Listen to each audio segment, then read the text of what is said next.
quelques personnes qui viennent se reposer et se faire un peu comme ça, cocooner. Personne n'aurait imaginé que ces derniers instants seraient marqués par une révélation interdite. Un secret enfoui depuis 40 ans qui ressurgit soudain et bouleverse tout. Pourquoi son propre fils a-t-il été tenu à distance? Qui a décidé de lui fermer la porte au moment le plus crucial? Ce que vous allez découvrir maintenant pourrait changer à jamais votre regard sur cette icône et faire trembler bien plus qu'un simple nom. Lorsque la nouvelle éclata, ce ne fut pas seulement une disparition qui secoua le public, mais un enchaînement de zones d'ombre que personne n'avait vu venir. Car derrière les murs immobiles de la Madrague, là où elle avait choisi de se retirer du monde, un protocole secret avait été instauré des semaines avant sa dernière respiration. Aucun journaliste, aucune caméra, mais plus troublant encore, aucun membre de la famille ne pouvait franchir le seuil sans autorisation expresse. On raconte que son compagnon avait fait renforcer les grilles, ajouter de nouvelles consignes, resserrer les visites au point que même les plus proches se demandèrent ce qui se passait réellement entre ces murs où tout semblait soudain silencieux. Trop silencieux pour être normal. Certains voisins évoquent des allées et venues nocturnes, des voitures sans plaques habituelles, des va-et-vient rapides comme si quelque chose devait être caché ou protégé à tout prix. Et c'est précisément à ce moment-là que la rumeur d'un carnet verrouillé découvert dans un tiroir secret commence à circuler. Un carnet où elle aurait consigné ses peurs, ses regrets, mais surtout une vérité que personne n'aurait osé imaginer. Car derrière l'icône, derrière la femme détachée des conventions, vivait une angoisse viscérale, celle d'être vue dans la vulnérabilité la plus totale. Cette peur, disait-on, l'aurait poussée à refuser toute visite, même celle de son fils, malgré le fait qu'elle savait pertinemment qu'il attendait depuis longtemps une chance d'apaiser les années de distance et d'incompréhension. La scène rapportée par un témoin est bouleversante. Un soir d'été, alors que le monde ignorait tout de son état réel, Nicolas serait resté des heures devant le portail fermé, silhouette immobile dans la lumière déclinante, espérant entendre son nom ou recevoir un signe. Mais rien n'est venu. À l'intérieur, les rideaux étaient tirés, les portes verrouillées, et ceux qui avaient le droit d'entrer marchaient sur la pointe des pieds, comme si le moindre bruit risquait de réveiller une douleur trop ancienne. C'est à ce moment-là que le secret médical, si bien gardé pendant 40 ans, commence enfin à s'effriter.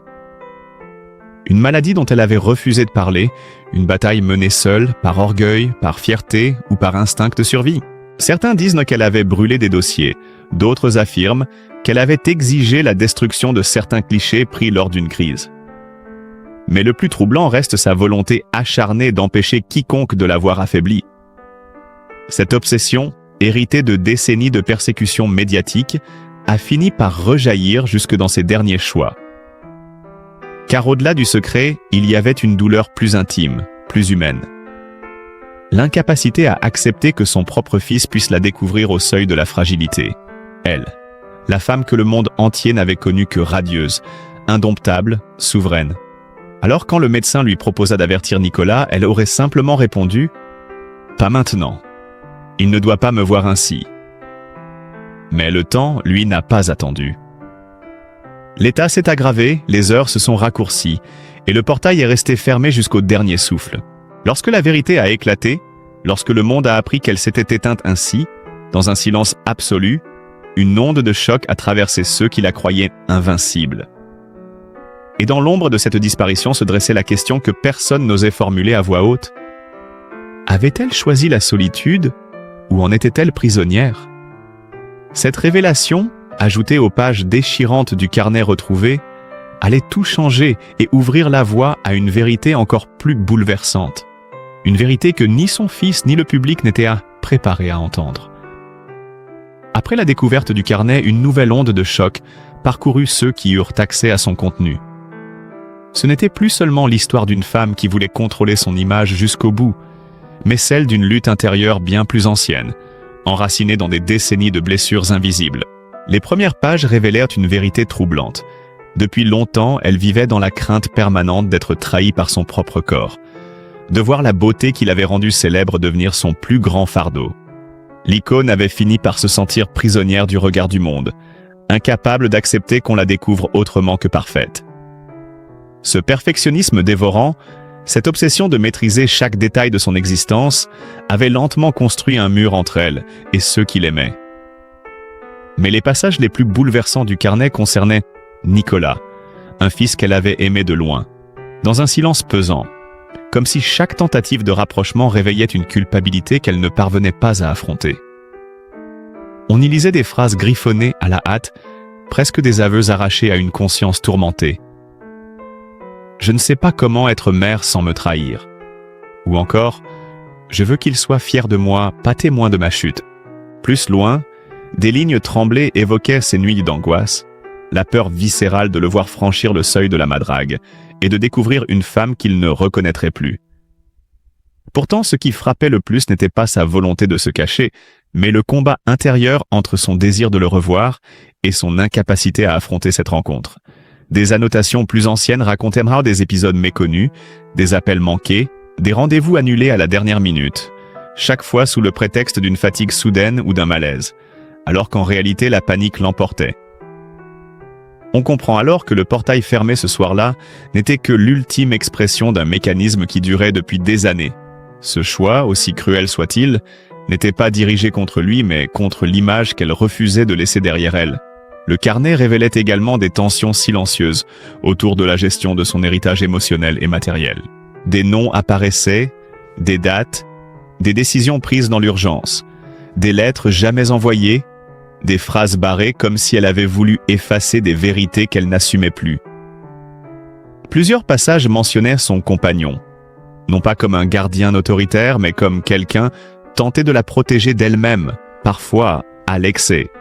Le carnet semblait osciller entre gratitude et reproche, entre reconnaissance et frustration, comme si elle oscillait constamment entre deux pôles, l'envie d'être entourée et le besoin irrépressible de se retirer. Ce qui ressortait de façon fulgurante, c'était l'ampleur de sa solitude intérieure. Une solitude qu'aucune gloire, aucun succès, aucune admiration n'avait jamais réussi à combler. Au milieu de ces pages déchirantes surgissait pourtant une phrase lumineuse, presque une délivrance. « J'aimerais lui dire que je l'aime, mais je ne sais plus comment on ouvre une porte. » Cette phrase, simple et tragique, résumait à elle seule l'immensité du fossé creusé entre la mère et le fils. Lorsque Nicolas apprit l'existence de ce carnet, il comprit enfin que le rejet qu'il avait vécu n'était pas un refus de sa personne, mais le reflet d'une bataille intime que sa mère n'avait jamais su mettre en mots. Mais cette découverte, loin d'apaiser son chagrin, éveilla en lui une question obsédante. Pourquoi ces vérités n'avaient-elles pas été dites avant ?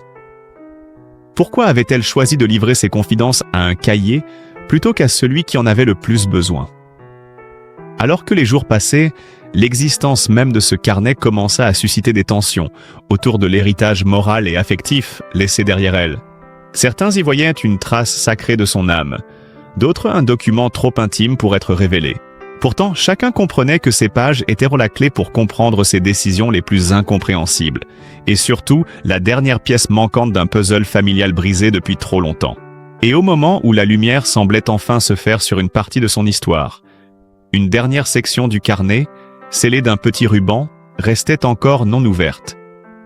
Une section qui, selon ses propres mots, contenait « la vérité que je n'ai jamais dite à personne ». L'ouverture de la dernière section du carnet fut un moment presque solennel, tant l'objet semblait chargé d'un poids invisible. Le ruban qui la scellait n'était pas là par hasard. Il marquait une frontière, un territoire intime que même elle avait hésité à franchir. Lorsqu'on défit ce nœud discret, quelques feuilles glissèrent, plus anciennes, plus fragiles, écrites d'une encre délavée, comme si chaque mot avait été posé dans la douleur. On y découvrit une confession que personne n'avait anticipée, une vérité qui redéfinissait tout ce que l'on croyait savoir d'elle. Elle y racontait pour la première fois l'origine exacte de sa peur viscérale d'être vue fragile. Pas une peur née de la célébrité, mais d'un événement survenu bien avant, dans un temps où elle n'était encore qu'une jeune femme terrifiée par l'idée de décevoir. Elle décrivait un épisode sombre, un séjour hospitalier gardé secret, des médecins, une salle blanche, un diagnostic donné à voix basse pour éviter qu'elle n'entende trop tôt. Ce fut sa première confrontation avec la maladie, bien avant les caméras, bien avant le monde entier. Et ce premier effondrement qu'elle avait réussi à cacher pendant des décennies avait façonné sa manière de vivre, de se protéger, de s'éloigner. Ce qui frappait dans ces lignes, c'était la peur irrationnelle mais profonde de devenir un fardeau, un poids pour ceux qu'elle aimait. Elle écrivait « Je préfère qu'on me regrette plutôt qu'on me plaigne ». Cette phrase, simple mais déchirante, résonnait comme le fil conducteur de toute sa vie adulte. Elle expliquait tout. Les portes fermées, la distance imposée, les refus répétés de voir Nicolas, les silences comme une armure. Mais la confession ne s'arrêtait pas là. Dans une autre page, elle évoquait un secret encore plus intime, une décision prise à un moment où la solitude lui semblait la seule issue.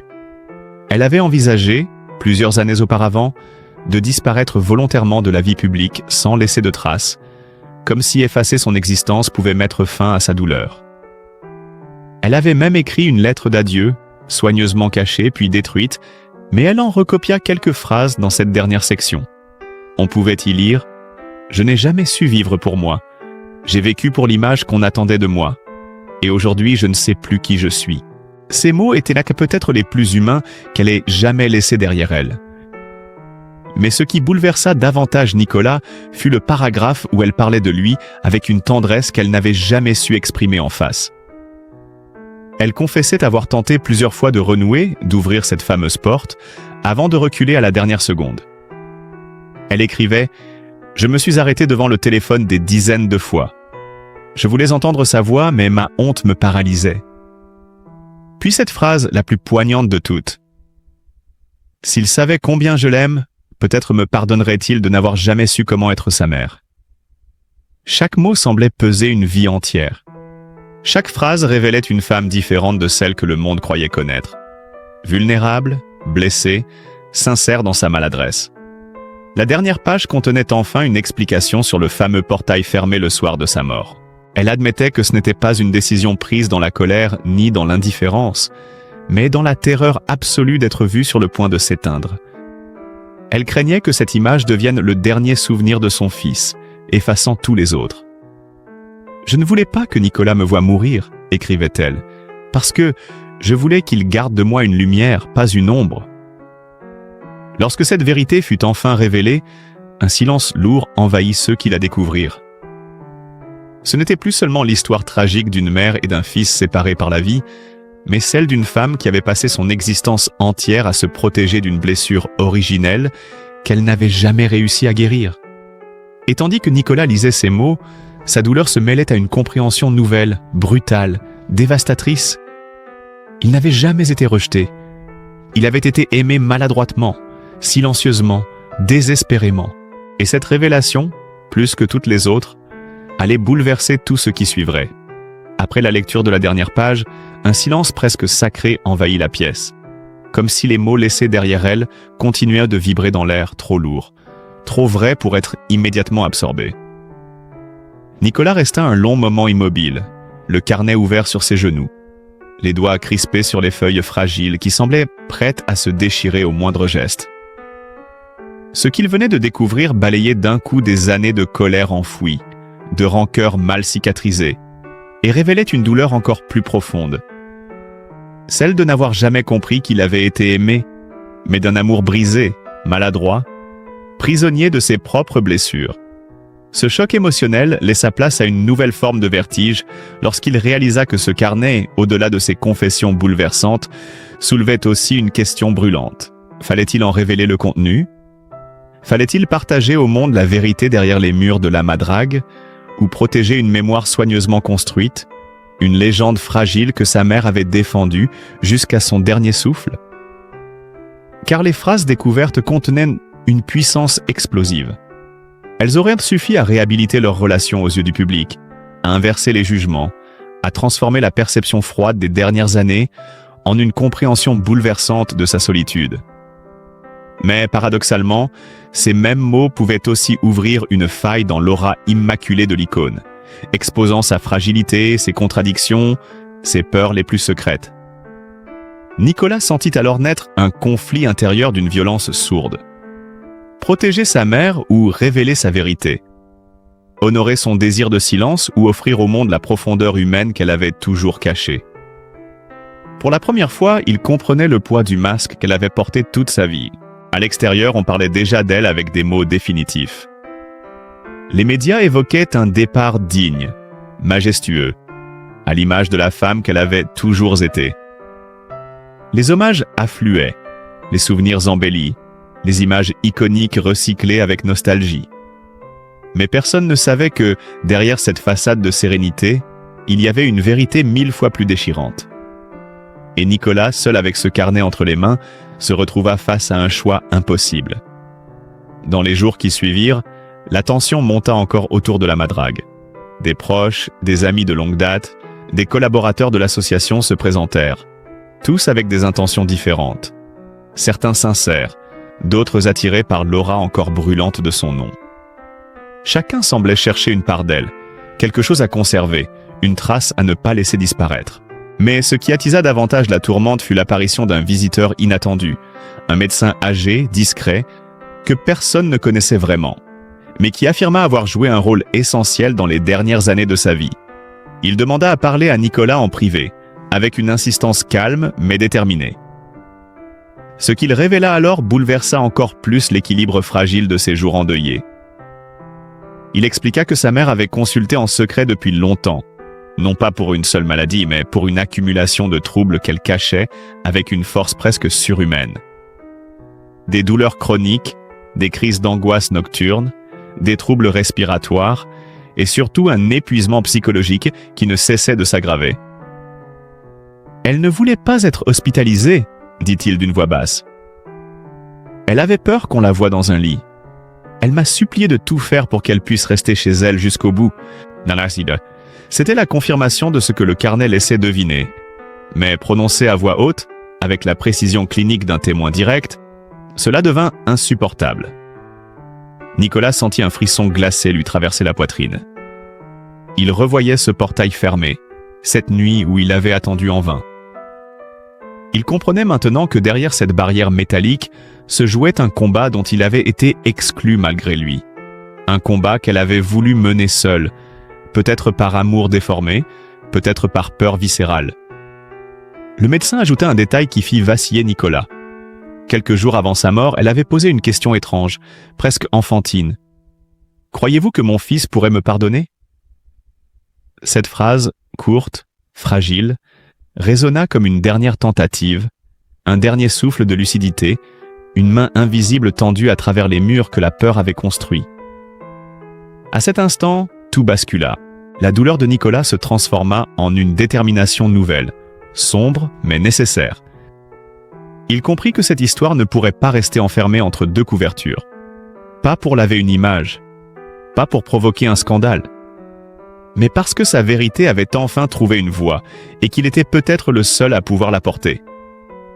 Ce qui s'annonçait alors n'était plus un deuil, mais un affrontement, entre mémoire et vérité, entre légende et humanité, entre le silence qu'elle avait choisi et la lumière qu'elle n'avait jamais osé permettre.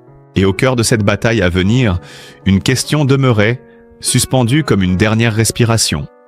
Comment honorer la femme qu'elle avait été sans trahir la mère qu'elle n'avait jamais réussi à devenir? Dans les jours qui suivirent la révélation du médecin, une atmosphère étrange enveloppa la madrague, comme si la maison elle-même retenait son souffle, chargée de secrets trop lourds pour disparaître avec celle qui les avait portés toute sa vie. Nicolas, encore bouleversé par la dernière question murmurée par sa mère, se retrouva au centre d'un cyclone silencieux, tiraillé entre son chagrin intime et le poids écrasant de l'héritage moral qu'il devait désormais assumer. Mais tandis qu'il tentait de comprendre ce que sa mère avait réellement souhaité, le monde extérieur s'agitait déjà. Les médias commençaient à spéculer, certains évoquant un testament mystérieux, d'autres insinuant des tensions familiales, alimentant une curiosité malsaine qui menaçait de transformer un deuil en spectacle. Les proches, eux-mêmes désorientés, se divisaient entre ceux qui voulaient préserver l'image mythifiée de l'icône et ceux qui pensaient que sa vérité, aussi douloureuse soit-elle, devait enfin émerger. Ce conflit latent devint encore plus palpable lorsqu'un document inattendu fut découvert dans un tiroir dissimulé derrière un panneau de bois. Une cachette que seule une personne ayant vécu là pendant des années aurait pu repérer. Le dossier contenait des lettres jamais envoyées, certaines adressées à Nicolas, d'autres à des amis d'autrefois qu'elle avait peu à peu écartés de sa vie. Ses écrits révélaient une lucidité poignante, presque douloureuse, témoignant d'une conscience aiguë de sa propre fragilité. Elle y évoquait son incapacité à affronter l'amour sans se sentir insuffisante, sa peur irrationnelle mais tenace d'être abandonnée si elle se montrait vulnérable, et surtout une souffrance profonde liée à une solitude qu'elle n'avait jamais su apprivoiser. Plus Nicolas avançait dans ses découvertes, plus il comprenait que la légende avait été construite sur un paradoxe tragique. La femme adorée de tous n'avait jamais réussi à s'aimer elle-même. Cependant, l'élément le plus perturbant se trouvait dans une enveloppe marquée d'un simple mot : après. À l'intérieur, une lettre rédigée de sa main expliquait sa volonté précise concernant ses derniers instants, confirmant ce que le médecin avait déjà évoqué, mais avec une nuance plus intime encore. Elle y décrivait sa peur panique de voir son fils assister à sa faiblesse ultime, mais également son souhait secret qu'il puisse un jour comprendre que ce refus n'était pas une exclusion, mais une ultime tentative de protection. « Je voulais qu'il me garde lumineuse », écrivait-elle, « parce que je n'ai jamais su lui offrir de lumière autrement. » Ces mots, simples mais foudroyants, transpercèrent Nicolas comme une vérité qu'il avait attendue toute sa vie, sans jamais croire qu'il l'entendrait. Mais avec cette révélation naquit aussi un dilemme plus profond, presque insupportable. Respecter ses volontés ou réparer ce que la peur avait détruit? Faire taire les secrets qu'elle avait tant protégés ou offrir au monde la version humaine, imparfaite, mais vraie de celle qu'ils avaient transformée en mythe? Alors que Nicolas tentait de trouver sa place dans ce labyrinthe de décisions impossibles, un événement inattendu vint tout bouleverser. Un journaliste, ayant eu vent de certaines rumeurs, tenta de pénétrer dans la propriété, déclenchant une agitation immédiate. Ce fut comme un signal. D'autres suivirent, drones, objectifs télé, spéculations en direct, comme si la mort n'était pas suffisante, comme s'il fallait encore lui arracher quelque chose. Nicolas sentit alors naître une colère froide, une rage muette non pas contre la presse mais contre le destin qui avait condamné sa mère à fuir le regard des autres jusque dans la mort. Il réalisa que ce qu'elle avait tenté d'éviter toute sa vie recommençait, inlassablement, être observé, disséqué, interprété. Et dans ce chaos extérieur se dévoila un chaos intérieur encore plus profond. Tout ce qu'il avait découvert, lu, ressenti, pesait désormais sur lui comme un fardeau et une mission.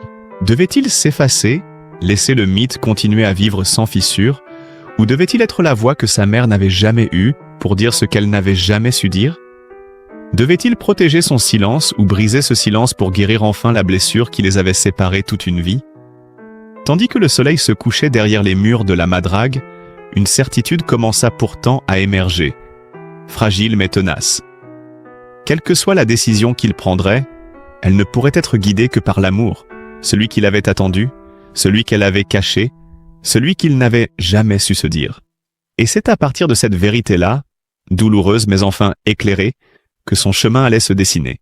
Raina, cette histoire vous bouleverse, c'est peut-être parce qu'elle nous rappelle quelque chose d'essentiel.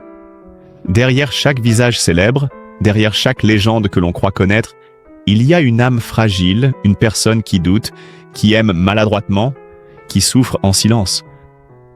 Cette femme, que le monde a admirée pendant des décennies, n'était ni insensible ni distante. Elle était humaine, trop humaine, enfermée dans ses propres peurs, prisonnière d'un rôle qu'elle n'avait jamais totalement choisi. Aujourd'hui, au-delà de la gloire, au-delà des images parfaites, ce qui reste, c'est ce cœur qui a aimé sans savoir le montrer, ce fils qui a cherché une porte qui ne s'est jamais ouverte, et ces mots tardifs qui nous rappellent que chacun porte en lui une histoire que personne ne voit vraiment. Alors, avant de juger, souvenons-nous qu'il existe toujours une vérité cachée, un combat secret, un silence qui protège parce qu'il ne sait pas faire autrement. Prenons un instant pour accueillir cette fragilité, pour reconnaître en elle les failles que nous avons tous, et pour offrir à sa mémoire non pas des critiques, mais une compassion sincère. Si son histoire vous a touché, si vous avez senti une émotion, même légère, je vous invite à laisser un like pour soutenir ce travail et encourager la création de récits humains qui vont au-delà des apparences.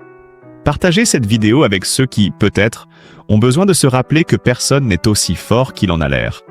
Abonnez-vous à la chaîne pour continuer à découvrir ces histoires qui révèlent l'envers du décor, l'humanité derrière les visages connus, et laissez-moi un commentaire pour me dire ce que cette histoire a éveillé en vous.